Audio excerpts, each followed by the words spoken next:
Alright, so I just got done ordering a new chain for my bike, a Kawasaki KLX300 2021 model. And I thought that it might be useful for some people to see how to go about determining what length of a chain that you need when you change your sprockets. Changing your sprockets from a size that the factory gave you to something new is going to have several benefits to you. Mostly for me, what I do it for is better off-road performance. So if you stick with the 1440 that came with the Kawasaki KLX300 Dual Sport, not the Supermoto, it's got a different sprocket setup than the Dual Sport model has got, but you're going to want to change that because I didn't find, at least the way I ride, you're not going to like the performance that it gives you off-road. I found that it was underpowered, that the torque wasn't delivered the way that I wanted it to be, and changing the sprockets from a 1440 that the factory gave me to a 1342 was quite a nice change. And in fact, if you look at my channel, you'll see back, when was this? March 15th of 2021, I changed the sprockets. I went from the 1440 to a 1342. And what that let me do was improve the off-road performance, but also allowed me to use the factory chain. The chain that comes on the bike is 106 links long. So I didn't need to change that when I swapped out sprockets from a 1440 to a 1342. So this video that I've got, that's a couple years old now, actually, showed kind of an overview of how that project went. I'm not going to bother to rehash that right now, but go ahead and watch this Kawasaki KLX300 Dual Sport SM sprocket change. The 1440 is the factory. I went to a 1342. It's not a terribly difficult job unless you're going to change the chain. And then it becomes a little bit more work, but it's still not bad. And we're going to have a video coming up where I'm going to do that change, the swap. So, but anyway, what this brief broadcast is going to be about is how to easily determine the size of the chain that you need to get depending on the sprockets that you're going to swap to. So the easy way to figure that out, if you don't have an owner's manual and you don't have a service manual and you don't know what size are on your bike, but it's factory, then you can just go to the Mountain ATV MC website. And what they allow you to do is put in a lot of different bikes. They've got a lot of information, a huge database, and you can pretty much figure out what your stock sizes are on many, many different vehicles.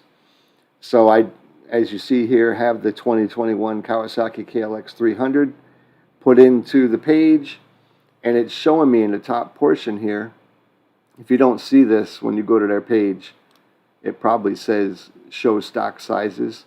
So just click that, and it's going to display the stock sizes for this bike according to their database.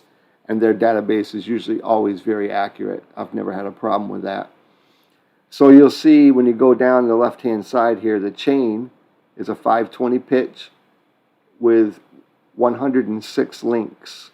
That's the length of the chain. 106 is the important thing that you need to know. And it's showing that it comes with a 14-tooth front and a 40-tooth rear sprocket. So if you've got this information handy and you know that you want to change your sprocket size, let me show you real quick here. Just pull up a calculator, and what you're going to find is that if you take 40 teeth in the rear, take 40, divide that by 14 in the front, you've got a 2.857 ratio. So round that up, you got a 2.86 ratio. 2.86, keep that in mind. That's factory. 2.86 is factory. Now, on my bike, I put a 42 tooth in the back and a 13 in the front, and now that has a 3.23 ratio. That slows my bike down. It doesn't have as high a top speed as it used to have, but it makes the torque go to the rear wheel in a much more manageable way that I can use it off-road. I don't use my bike for the street. I use my bike off-road. So having that availability to use the power where I want it, when I want it, is much better. So the 1342 is a good setup. I like the setup. However, when you change from a 14 down to a 13, that sprocket is actually a smaller sprocket. It's got a smaller circumference. So it makes the chain get a little bit closer to the swing arm. So that's not really that big of a problem as long as you keep an eye on it. If you don't keep an eye on it, let's see, I'll show you a swing arm, guard, chain. Let's just put it in there and see what we get for photos here. Okay, this is the black plastic piece right here. And you'll see this on most every dirt bike anyway, most motorcycles. I've never seen one that didn't have it, if it's got a chain. And this is showing you a lot of different ones that you can buy. But at the top here, there was a picture. Yeah, that's showing you something different. Anyway, what it is in this photo, let's open this up a little bigger. So in this photo, you got this orange piece right here. And this is the swing arm protector. It goes around the front. This photo is terrible. It doesn't show the front of it. But it goes around the front of the swing arm, and as your chain comes down and goes over that front sprocket, it protects it. As you make your sprocket smaller, this distance between the chain and the swing arm gets smaller, and this gets worn out faster. If you don't watch this, what will happen is that'll wear through, and your chain will actually rub into your aluminum swing arm, and you'll have a problem. So you want to keep an eye on that. If you do go down from a 14 to a 13 or even smaller, keep an eye on that chain guard, because if you don't do so, you're only asking for problems. You're going to have a lot of issues where you could actually damage your bike quite a bit. So anyway, let's get back on topic. We know now that it's a 14 tooth, 40 tooth from the factory with a 106 chain.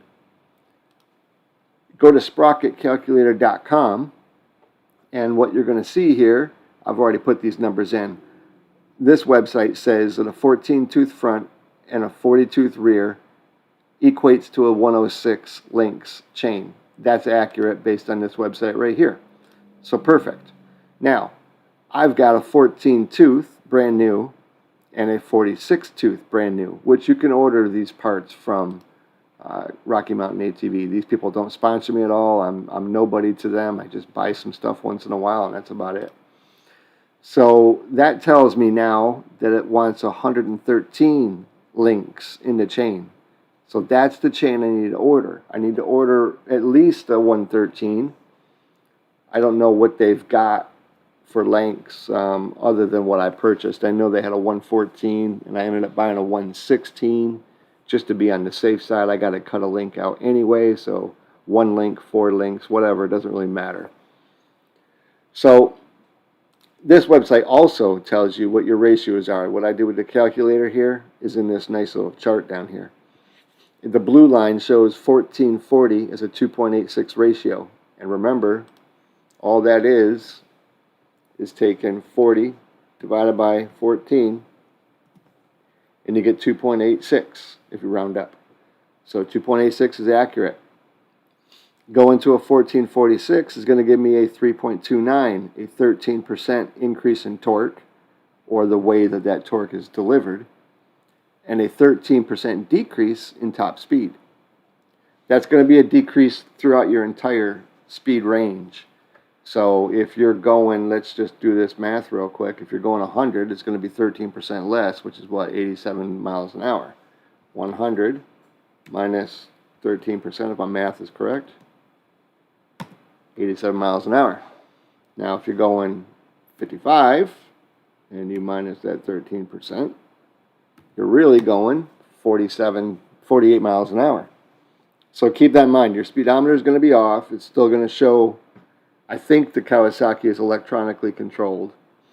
If it's not, then you may not have an issue with it, but I'm 99% sure that it's electronically controlled. So you're going to have to get a device, which you can get. You can get a Speedo Healer. I think 12 O'Clock Labs makes one. Anyway, you can fix your speedometer, or you can just ignore it if you don't really care. It's not really going to make any difference to you. So, just before I wrap this up, right now what I've got is the 13 and 42. 106 links is still good.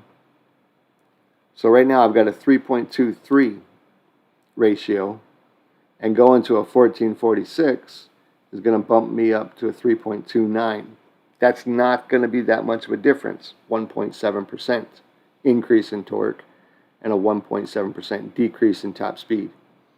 I can live with that. I'm already off a little bit. You can do that. You can input your numbers in here, and you can see what the difference are going to be, what the size chain that you're going to need is, and that's about it. Now, you can use other websites. There are other websites that will tell you the length of the chain that you need, but they want a lot more information.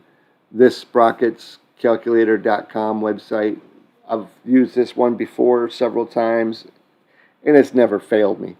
So the other websites, a lot of the time what they ask for is the distance in inches between the center of your front sprocket and the center of your rear sprocket.